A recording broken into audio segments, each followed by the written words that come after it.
Boa noite a todos. Que Jesus esteja conosco, o nosso mestre maior, irmão, companheiro, e que possamos ter, nessa noite, a oportunidade de falarmos sobre ele, sobre o nosso mestre Jesus. É uma grande alegria termos sido convidados pelo Núcleo Frei Henrique, pelos nossos amigos do Núcleo Frei Henrique, e, como todo trabalho espírita, nós começamos com uma prece e encerramos com uma prece. Então, pedimos a gentileza, todos vocês, todos que estão aí presentes, Wellington, Valdirene, Renato, Teodoro, todos vocês, meus amigos, a gentileza de fechar os olhos.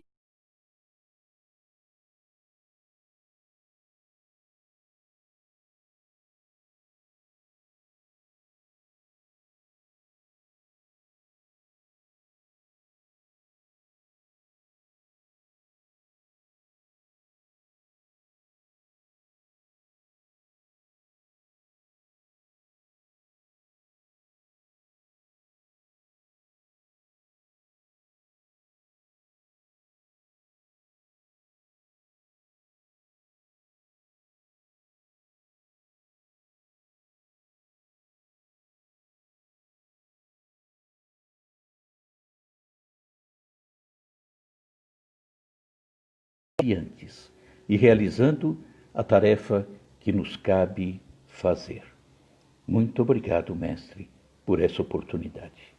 Que assim seja, graças a Deus.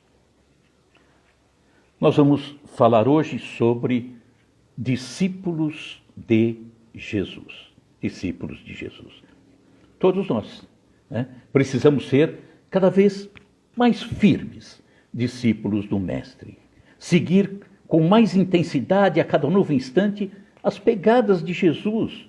E quando falamos pegadas, é o ensinamento, aquele caminho que ele nos deixou, aquele roteiro de vida que ele nos deixou para que pudéssemos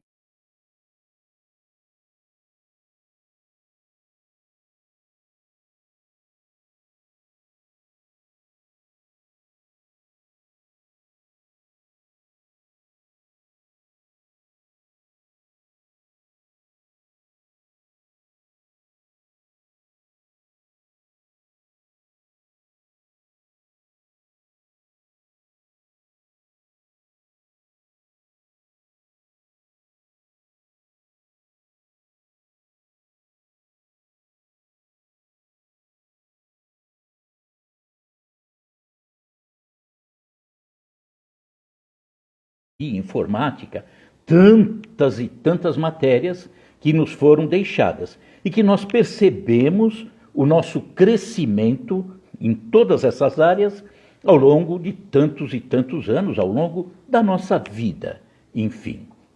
Agora, será que nós recordamos dos nossos professores? Lembramos o nome deles? Como eles eram? Como eles agiam, como eles falavam, como eles nos chamavam? Não, talvez não lembremos não. Foram tantos professores e talvez já faça um bom tempo também, né? Mas isso não importa, não importa. Porque eles certamente não estão preocupados em serem lembrados pelo nome, por aquilo que falavam, pela forma como se comportavam, mas o mais importante aconteceu. Nós aprendemos. Isso que foi importante. E é isso que deixa, com certeza, os nossos professores lá do passado bem felizes. Porque aquilo que eles nos passaram, nós aprendemos. Mas aí nós vamos perguntar com relação a Jesus e com relação ao Mestre.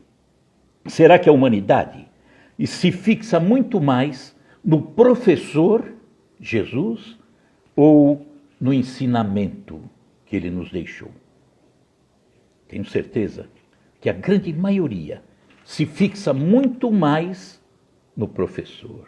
É aquela figura bonita, todo mundo se encanta quando vemos um quadro pintado e aparece ali o rosto sereno, maravilhoso de Jesus. Então muitos se encantam com aquela figura fantástica, sem sombra de dúvida. E muitos estão atentos a certos aspectos que não a mensagem moral de Jesus. E, na verdade, é o ensinamento moral que deveria estar aqui dentro. Mas muitos se prendem, por exemplo, nos milagres. Jesus fez tal milagre, ele curou o cego, o leproso, transformou a água em vinho. Muitos se recordam, por exemplo, das reações de Jesus.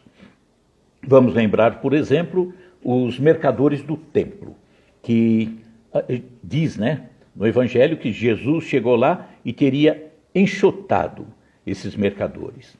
Obviamente não foi assim, porque o mestre nunca foi da violência, foi da energia, da violência não. Então, muitos se prendem nas reações do mestre. Ele enxotou os mercadores do templo. E as pessoas não param para observar que nos dias de hoje, nos vários templos que existem, tem muitos mercadores vendendo uma verdade, que não sei bem se é verdade não, mas estão aí vendendo. Muitas pessoas se recordam das palavras, de algumas palavras que o mestre nos deixou, e que foram utilizadas para fixar dogmas, rituais nas igrejas, como, por exemplo, a água e o vinho. E não entendem bem o que vem a ser isso, a água e o vinho. Mas temos que entender, o vinho, que significa o sangue de Jesus, na verdade, é o grande sacrifício do mestre, o esforço. Um sacrifício que nós temos também que fazer. E o pão, o corpo, é o pão que alimenta a nossa alma. Então Jesus é o vinho e o pão, ou o sacrifício e o alimento para a alma. Mas se continuarmos dessa forma, sem nos aprofundarmos, sem tentar entendermos a mensagem do mestre, é incrível porque chegaremos ao final dessa vida, dessa caminhada, com profundo amor pelo mestre, pelo professor, mas um absurdo desconhecimento da matéria que ele nos deixou. E ele não quer isso, ele quer que entendamos. E tem um ditado que diz que entre o professor e o aprendizado, tudo depende do aprendiz. Então, entre o professor e o aprendizado, é o aprendiz que vai determinar o aprendizado ou não. Por quê? Eu posso ter o melhor professor do mundo e não me interessar em aprender.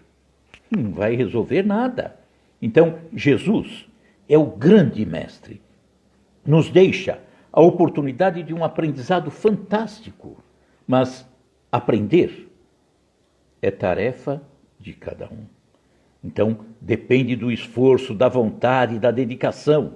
Isso que é o importante. Então, Jesus, sabendo que ao longo do tempo aconteceriam coisas que precisariam ser arrumadas, ele diz que pediria ao Pai, e o Pai haveria de mandar um Consolador, o Consolador prometido por Jesus. E nós sabemos que é a nossa doutrina, que vem nos trazer essa oportunidade de aprendizado. E ele diz assim: porém, o Consolador, que é o Santo Espírito, que meu Pai enviará em meu nome, vos ensinará todas as coisas e vos fará recordar tudo o que vos tenho dito. Então ele disse, vos ensinará todas as coisas.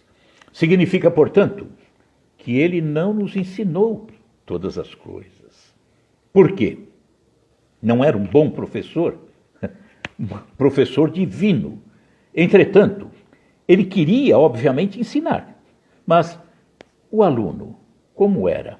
E como é ainda, nós temos tanta dificuldade, tantos problemas Nós não conseguimos captar tanta coisa. Então o mestre tinha a possibilidade de ensinar tanta coisa. Nós é que não tínhamos a capacidade de entender muito. Então, era necessário que o Consolador viesse ao seu tempo certo para ir nos ensinando, trazendo informações. Mas ele ainda disse no final que era para recordar tudo o que vos tenho dito. Por que recordar? Por que recordar? Ele deixou? Deixou. Entretanto, foi esquecido. Foi muito esquecido. Ao longo dos séculos, a mensagem do mestre ficou, sim, relegada a outro plano. Dificuldade de comunicação.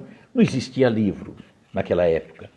Século I, II, III, não tinha livros, não tinha WhatsApp, não tinha internet, não tinha absolutamente nada. Foi distorcido. Aquilo que o mestre nos deixou, em muitos aspectos, aconteceram distorções. Causadas por quem? Intencional ou não? Algumas intencionais e outras não. Intencional. Roma dominava aquela região. Roma dominava o mundo conhecido naquele local. E, com o passar dos séculos, no quarto século, Roma percebeu que a mensagem do Cristo estava grande, grandiosa. Muitas pessoas seguindo. E chegava até a temer, Roma chegava a temer que o cristianismo ganhasse tal corpo que pudesse colocar em risco o próprio império. Então, no quarto século, Roma, que até então era pagã, traz para dentro de si o cristianismo. Tem um ditado que diz que se o teu inimigo começa a crescer muito, junte-se a ele, porque senão ele te engole. Roma fez isso. Pegou o cristianismo, ela que era pagã, trouxe para dentro de si. Mas em que condições? Paganismo e cristianismo conviveram por um bom período. E Roma, quando traz para dentro de si o cristianismo, naturalmente fez os seus acertos, os seus conchavos. Se não bastasse isso, ainda a necessidade da tradução das Escrituras. Era hebraico, grego, foi trazido para o latim, na Vulgata de Jerônimo, no ano 600, e palavras não coincidiam. Era impossível traduzir de uma forma correta, completa. Por quê? Porque uma palavra no hebraico ou no grego era difícil de compreender no latim. Então, muita coisa acabou ficando distorcida, né? Outra coisa também, a cultura local, quando Jesus esteve há 2000 anos atrás, a cultura, portanto, do hebreu, do judeu, era uma cultura que o latim, ou o latino, tinha dificuldade para traduzir e entender, porque eram entendimentos do povo judeu. E não dava para traduzir para o latim, levando consigo a cultura, os hábitos que o povo judeu tinha. E depois ainda do latim foi para outras línguas, como no nosso caso o português. Então, a mensagem de Jesus ficou ignorada, ficou desprezada, ficou deturpada. Tanto é verdade que, tendo Jesus, a gente tendo a referência de Jesus, quando falo a gente, a humanidade como um todo, acabou desembocando nas épocas sombrias das cruzadas e da Inquisição.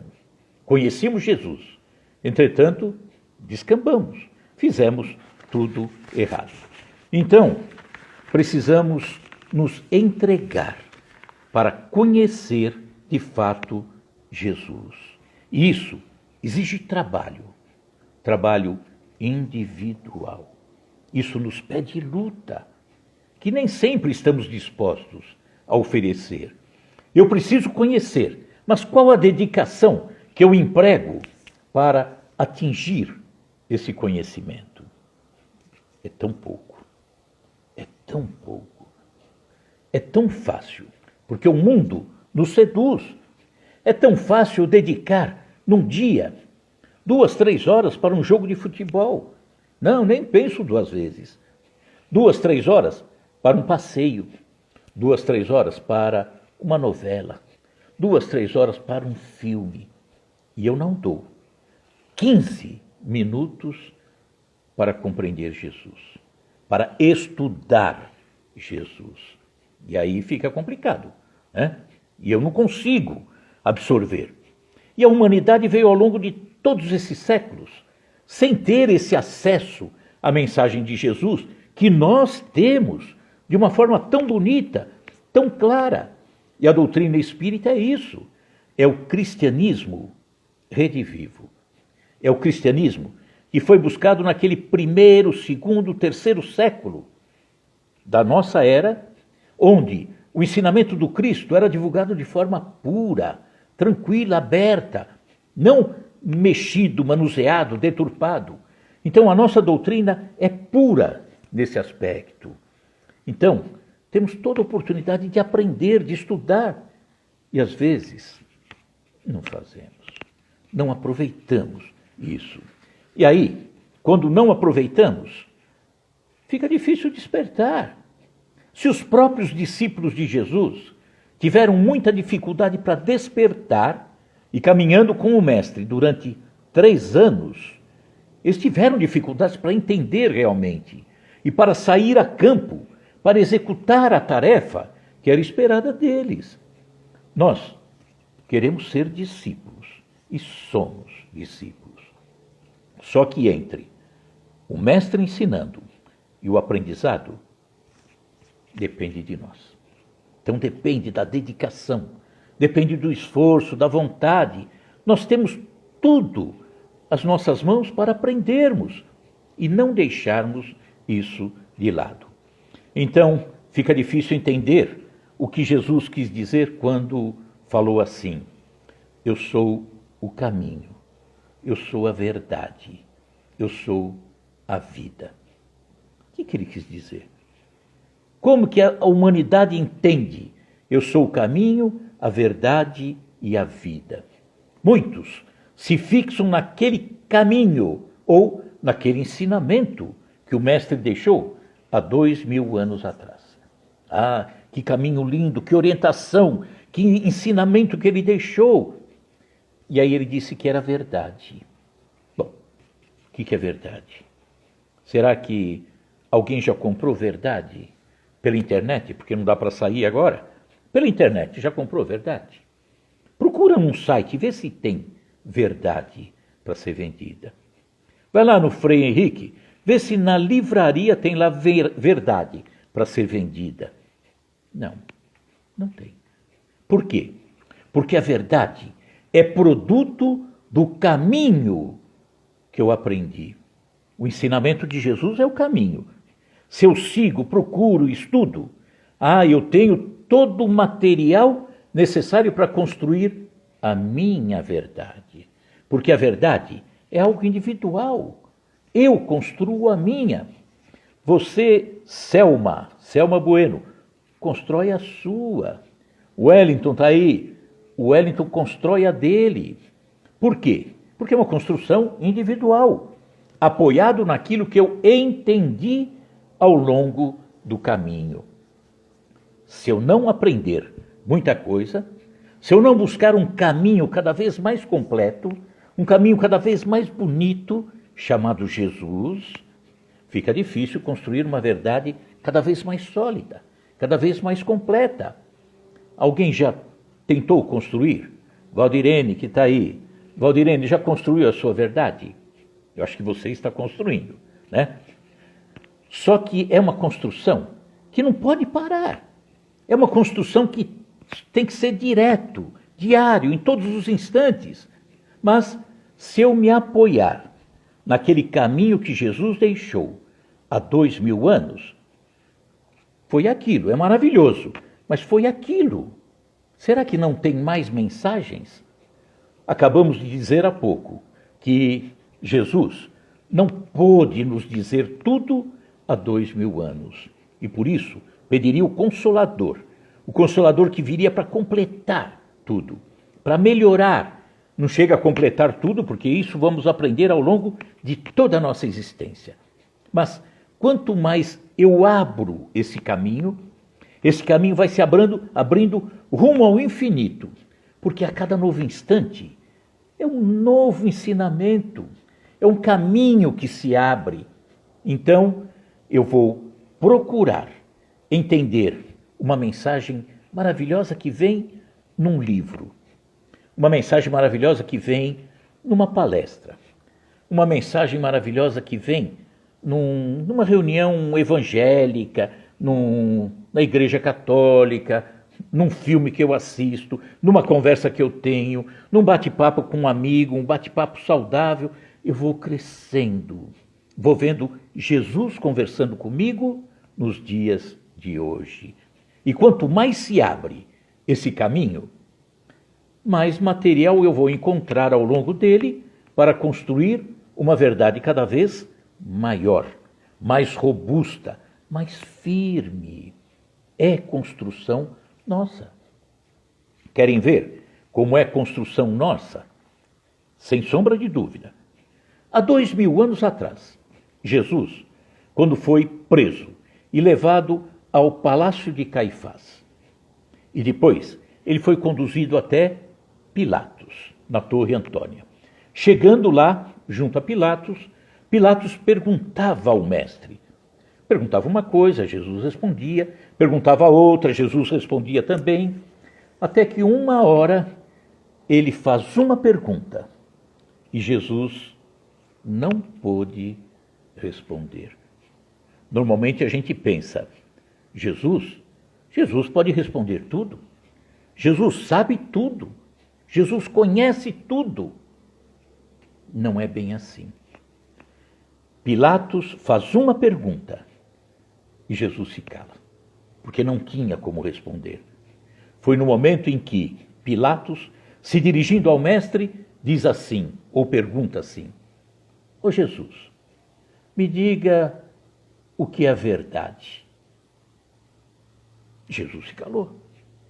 Por quê? Como que ele responderia a Pilatos o que é verdade? Para entender a verdade, Pilatos teria que ter estudado o caminho chamado Jesus. E que nós, como discípulos do Mestre que somos, temos que trilhar esse caminho. E cada vez mais. Mas Pilatos não conhecia. Então Jesus se cala.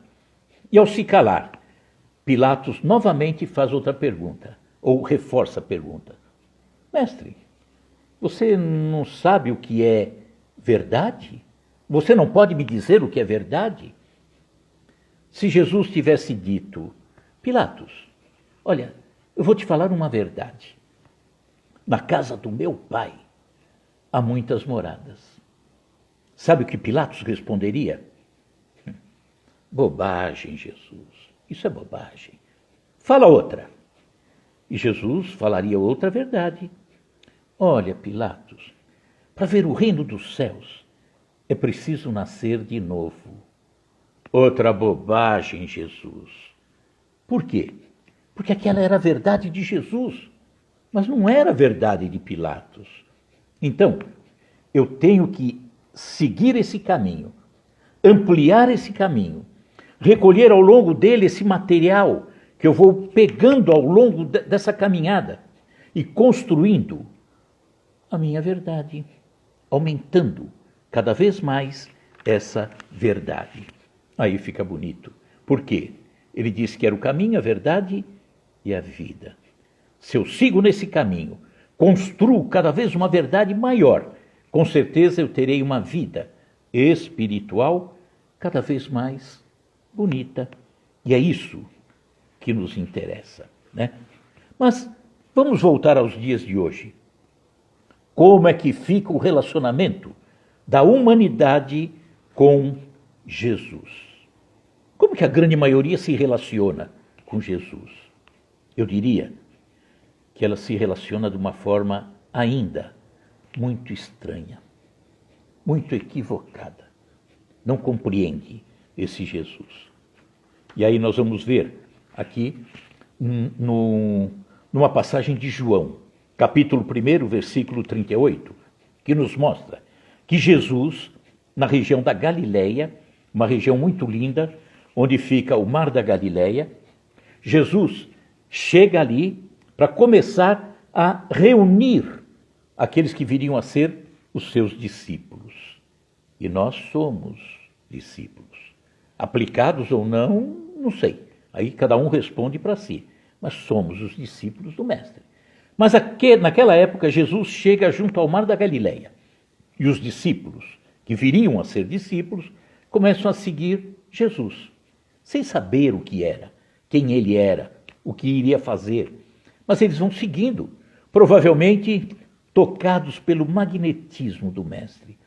E aí, uma hora, Jesus se vira para eles, porque eles estavam seguindo. E ele pergunta: vocês estão me seguindo? O que é que vocês estão buscando? Não sabiam, mas estavam seguindo. Mas precisavam se aprofundar numa busca que resultaria, ao final da caminhada, num trabalho maravilhoso de cada um deles. Então, eles só foram responder efetivamente a Jesus, dando o ok, nós estamos seguindo porque nós vamos levar adiante a tua mensagem, apenas 3 anos depois. Demoraram 3 anos para dar a resposta ao Mestre. E deram por ocasião de Pentecostes. Jesus já tinha morrido. E eles ainda não tinha caído a ficha, como se fala na gíria.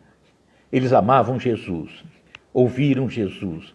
Entretanto, mesmo confiando em Jesus, ainda não confiavam em si mesmos.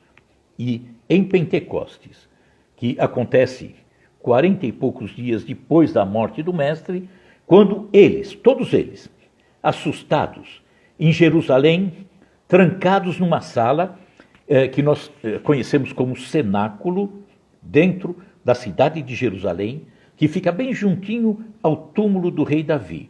Eles estavam ali assustados, temendo, e de repente, naquele local, aparecem línguas de fogo, e cada um deles começa a falar numa língua estrangeira, uma língua diferente. E olha que todos eles eram homens simples, homens do campo, da pesca. E de repente, um que mal falava o aramaico, naquela época ali, de repente ele começa a falar no grego. E passa pela rua um grego e se impressiona. Como que esse homem simples, esse pescador simples, fala esse grego tão bonito, tão perfeito? O outro falava o idioma da Macedônia, outro da Pérsia, outro do Egito. E aí eles perceberam que realmente, mesmo após a partida de Jesus, eles não estavam sós. E a partir desse instante, todos eles, decididos, firmes, saíram a campo para levar a mensagem do Mestre. Demoraram 3 anos. E nós? Há quantos anos estamos, talvez, patinando, sem buscar um entendimento?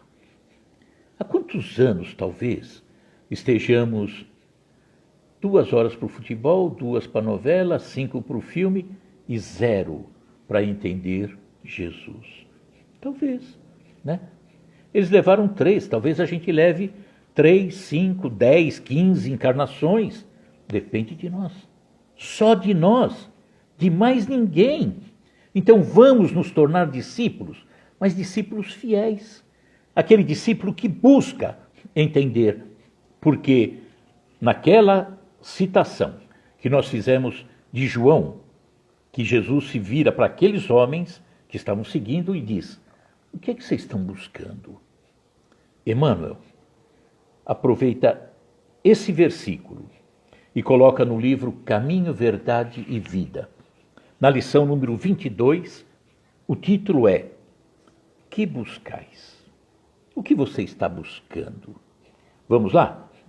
E Jesus, voltando-se e vendo que eles o seguiam, disse-lhes: que buscais? que você está procurando? Então, Emmanuel diz para nós que a vida, esta vida, é um conjunto divino de experiências. Maravilhoso! É uma soma de conhecimentos lá do passado, de outras encarnações, somadas ao aprendizado de hoje, ao caminho que estamos seguindo hoje. Por isso que é importante escolher bem o caminho que estamos buscando, esse caminho de Jesus. E aí, continua Emmanuel, ele diz que os valores religiosos que vamos buscar é a mais importante tarefa, pois é esses valores religiosos que nos dá a iluminação que nos leva a Deus. Valores religiosos, vamos esquecer os valores religiosos apoiados em rituais, dogmas. O valor religioso é aqui dentro, é o coração, buscando entender, buscando seguir, buscando praticar. É isso que nos leva na direção de Deus. Mas olhe, Emmanuel, os homens, contudo, estendem a esse departamento, que é a busca dos valores religiosos, sua viciação de sentimentos no jogo inferior dos interesses egoísticos. Estamos falando em valores religiosos, mas não se pode servir a Deus e a Mamon. Quanto nós servimos ainda a Mamon? Porque misturamos nessa busca das coisas da alma as coisas do bolso. Estamos tão preocupados com as coisas do bolso. É o carro, o apartamento, seja o que for. Então Emmanuel diz, os homens, contudo, estendem a esse departamento divino, os valores religiosos, a sua viciação de sentimentos no jogo inferior dos interesses egoísticos. Olha essa aqui de Emmanuel. Os templos de pedra andam cheios de promessas injustificáveis. A humanidade, quantos entram num templo fazendo promessa absurda, coisa estranha, mas não parte para a ação da mudança interior. Olha, se fizer isso eu prometo. Eu vou falar uma coisa que com certeza ninguém aqui deve ter ouvido falar. Entro no templo. Jesus, o senhor já ouviu falar de loto? Cena? Olha, se você mexer os pauzinhos por aí e eu ganhar, 30% eu deixo aqui no templo. Promessa. Faz sentido? Esse é só um pequeno exemplo, hein? Como existem coisas absurdas. Por quê? Continua Emmanuel. Porque a humanidade ainda entende que Deus é uma força subornável. Dá para subornar Deus, dá para tapear Deus, dá para comprar Deus. Então é uma força subornável, envolvida em privilégios e preferências. Deus prefere a um, não prefere ao outro. Outra coisa, a humanidade se socorre do plano espiritual para solucionar problemas mesquinhos. Nós vemos até na própria casa espírita, pessoas que se dirigem à casa, aí é ignorância, por isso que nós temos que orientar para que as pessoas aprendam. Elas vão lá para solucionar de uma forma gratuita, sem esforço, sem dedicação. Eu quero solucionar um problema. Mas a solução tem que estar aí dentro, não fora. Então as pessoas querem se socorrer da ajuda da espiritualidade para resolver um problema que ela sequer se esforça por resolver. Sempre que eu falo isso, eu lembro de uma situação na minha casa espírita, a Sociedade Fraterna de Estudos Espíritas, em Pirituba também. Na época, eu morava bem pertinho da Fraterna. E um dia, subindo a rua, para chegar na minha casa espírita, eu tinha que passar diante de um bar.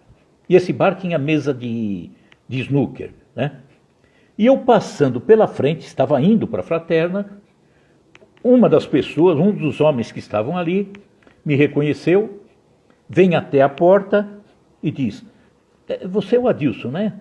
Eu falei: sim. Está indo na fraterna? Sim. E vem conversar comigo com um taco de bilhar na mão. Por favor, você está indo para lá? Faça uma prece por mim. Eu fazer uma prece por você? Não vai dar. Eu posso fazer uma prece com você. Por você, não. Por quê? Eu vou estar fazendo a prece e você vai estar jogando sinuca e tomando cerveja. Né? Então, é um pouquinho estranho. Então, as pessoas não se preocupam, não entendem, não ligam e fazem coisas totalmente estranhas. Elas se esquecem que Jesus ensinou e exemplificou. Ele fez tudo. Ele não só falou, ele falou daquilo que ele fazia. Então é isso que precisamos entender.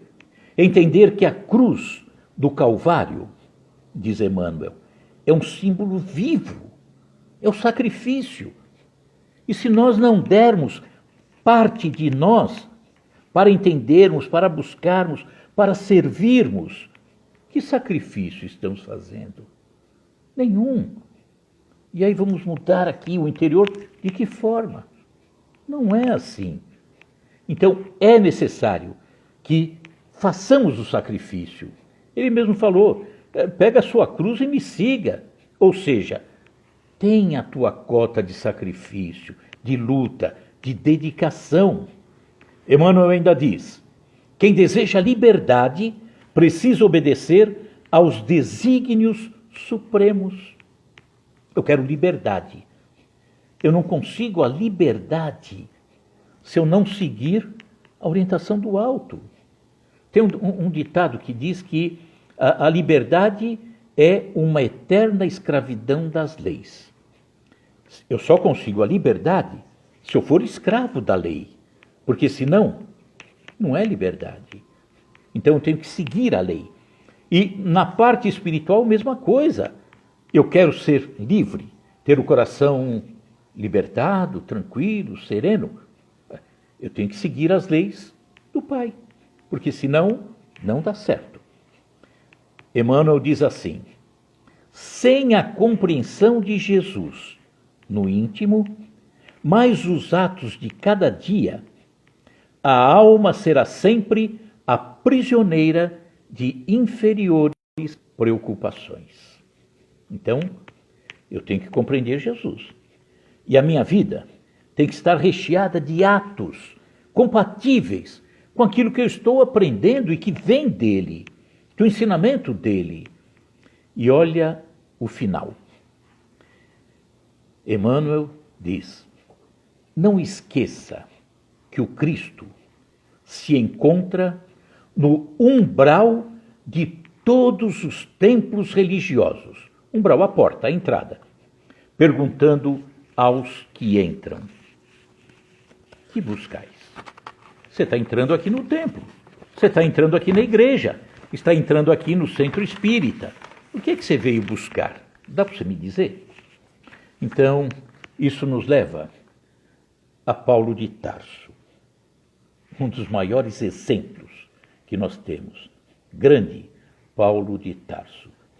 Um homem transformado. Ele era doutor da lei. Era um dos homens mais conceituados no judaísmo. Era um homem do futuro do judaísmo. Ele dominaria tudo. A religião estava aos pés dele. E aí ele sai das lutas humanas, dos interesses humanos, para seguir incansavelmente os passos de Jesus. Ele saiu da fortuna, ele saiu da opulência, da fama, do prestígio, para seguir os passos de Jesus. Olha que coisa. Mesmo com dificuldades, e ele sabia que ia enfrentar essas dificuldades, porque ele ia ser tão desprezado, tão maltratado, tão ignorado dentro do seio do judaísmo. Mesmo assim, quando ele se depara com a figura de Jesus, na estrada que levava a Damasco, ele não regateou. A frase dele para a figura de Jesus foi simplesmente: Senhor, o que queres que eu faça? Ele não perguntou: Senhor, dá para a gente negociar? Eu vou ver o que é que você quer que eu faça, aí a gente mistura o que é que eu quero fazer. Não. O que é que você quer que eu faça, Jesus? E a partir dali, Paulo saiu renovado para uma caminhada longa e árdua, que ia ser longa e árdua mesmo, sem sombra de dúvida, e ao final seria morto. E durante essa caminhada padeceu tanto, foi maltratado, apedrejado, terrível. E esse Paulo de Tarso, que tinha tudo para ser a maior expressão, talvez, dentro do judaísmo, está andando nas estradas empoeiradas daquela região para levar a mensagem de Jesus. E Paulo, humano como nós, humano, com certeza Paulo enfrentava um terrível duelo dentro dele. Que duelo? O duelo entre aquilo que desejamos ser com aquilo que somos. Como que nós somos? Nós somos de um jeito, mas queremos ser de outro. E esse duelo, como é que fica? É complicado, né? Eu quero melhorar, eu quero servir, eu quero aprender, eu quero fazer isso, eu quero fazer aquilo. E o que eu sou? Eu quero ficar parado, eu quero passar o dia sem aproveitar, eu quero ficar o tempo todo atrás do futebol. Ai, que duelo! Eu tenho que duelar.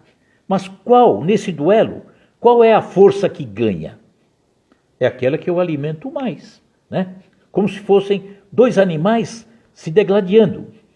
Tem aquele que é o eu hoje, contra aquele que eu espero ser a partir de agora. O que vai vencer é aquele que eu dou mais força, aquele que eu dou mais estímulo, né? Então Paulo fez isso. Ele poderia desanimar. Entretanto, mesmo diante de tanta dificuldade, ele entendeu tudo como estímulo.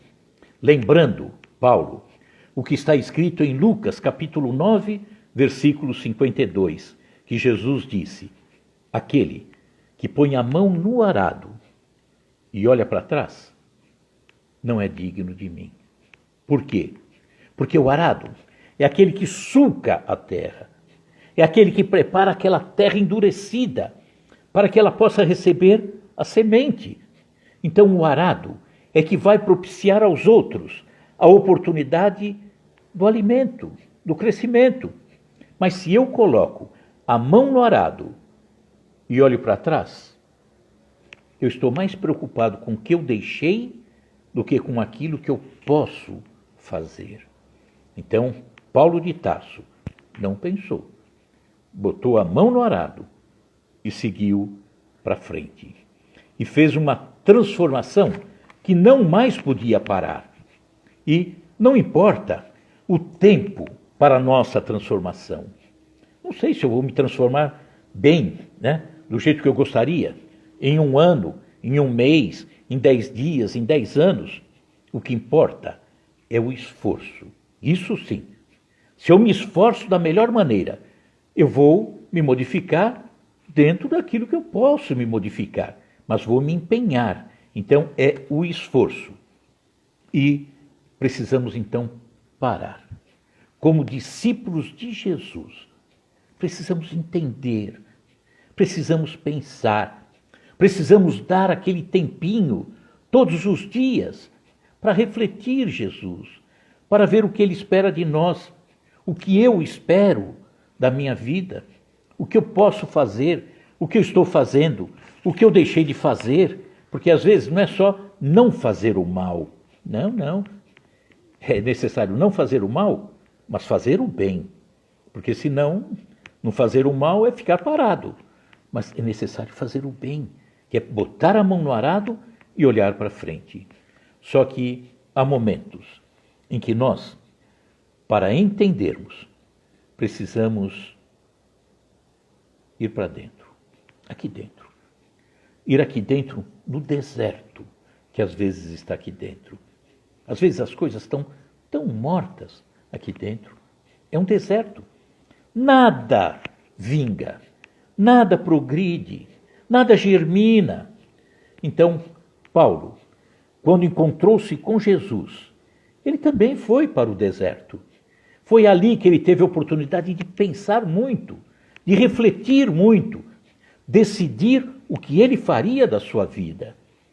E nós precisamos assim, porque se no dia a dia não dermos um tempinho para nós, para pensarmos, a gente continua no deserto. O deserto do acordar pela manhã, tomar café, ir para o trabalho, voltar do trabalho, tomar banho, assistir televisão, dormir, acordar pela manhã, tomar café. Não dá. Nós estaremos no deserto, porque tudo vai se repetir sem grandes proveitos para a alma, que é o mais importante. Então, o próprio Paulo sentia essas dificuldades e ele mesmo disse: olha que interessante, eu não consigo fazer o bem que eu quero, mas é tão fácil fazer o mal que eu não quero. Então ele precisou do deserto para olhar-se, modificar, colocar essa mensagem de Jesus dentro dele. E aí, quando nós entendermos isso tudo, buscarmos isso tudo, nos sentirmos mais próximos, somos discípulos aplicados do Mestre, vamos entrar na nossa casa espírita, por exemplo. E ao chegarmos na entrada da casa espírita, talvez esteja lá Jesus, que vai nos perguntar: está chegando aqui? Tá. Que buscais? Você vem aqui para buscar o quê? E aí seria ótimo se pudéssemos dizer: Jesus, eu vim aqui porque eu estou te buscando. Estou te buscando nos meus atos, em tudo, na minha vida. Por quê? A exemplo do que Paulo falou, nós podemos falar para Jesus na porta dos templos. Por que, Jesus? Já não sou mais eu quem vive, mas é você que vive em mim. Já não sou mais eu quem fala e quem age, mas é você que age em mim. Maravilhoso isso, palavras de Paulo. Então, sejamos discípulos aplicados, mas na certeza de que o discípulo tem uma missão. O discípulo não é só aprender, o discípulo tem que partir para o ensinamento, ou seja, aquele que é aluno tem que se transformar em professor, porque senão ele colocou só para si, egoísmo.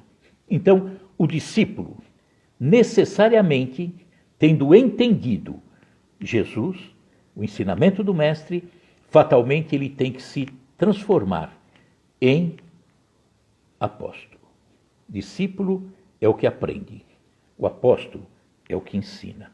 Portanto, seremos sempre discípulos de Jesus, mas poderemos sim ser apóstolos daqueles que convivem conosco, daqueles no ambiente de trabalho, no clube, não importa, em qualquer local. Sejamos aqueles que levam o exemplo e o ensinamento, pautado no caminho chamado Jesus, na construção de uma verdade tão bonita, vivendo uma vida espiritual cada vez mais plena. Esse é o objetivo. Então, discípulos de Jesus, sim, apóstolos também. É a nossa missão. Antes de encerrarmos, gostaria de informar que também nós, todas as sextas-feiras, às 20 horas, todas as sextas, 20 horas, nós temos a nossa live também, e o endereço no Instagram, @adilsonferreira.ap, P de pato, F de faca. adilsonferreira.apf. Tá bom? O convite está feito. Vai ser um grande prazer poder contar com vocês. Então, fechamos os nossos olhos, já deu o tempo, vamos fechar os nossos olhos e vamos fazer uma prece ao Mestre. Jesus, nosso divino Mestre, amigo, companheiro, te agradecemos, porque já estamos descobrindo a oportunidade de compreender esse caminho tão bonito que você nos deixa em todos os instantes. Século XXI, em todos os instantes, em cada episódio, em cada aula, em cada oportunidade, na rua, conversando com alguém, lendo um livro, assistindo um filme, é você, Jesus, conversando conosco. E nós te agradecemos, porque com isso tudo vamos aprimorando o nosso espírito, ampliando esse caminho que você nos deixa e temos a oportunidade de construir uma verdade cada vez maior, para que ao chegarmos junto de você, não vamos perguntar, Jesus, o que é verdade? Não, nós já vamos entender, compreender e dialogar com você, para que essa verdade seja cada vez maior, cada vez mais robusta e construída sobre a pedra. Sejamos então todos nós discípulos do Mestre, mas que sejamos também apóstolos, orientando, ensinando, divulgando.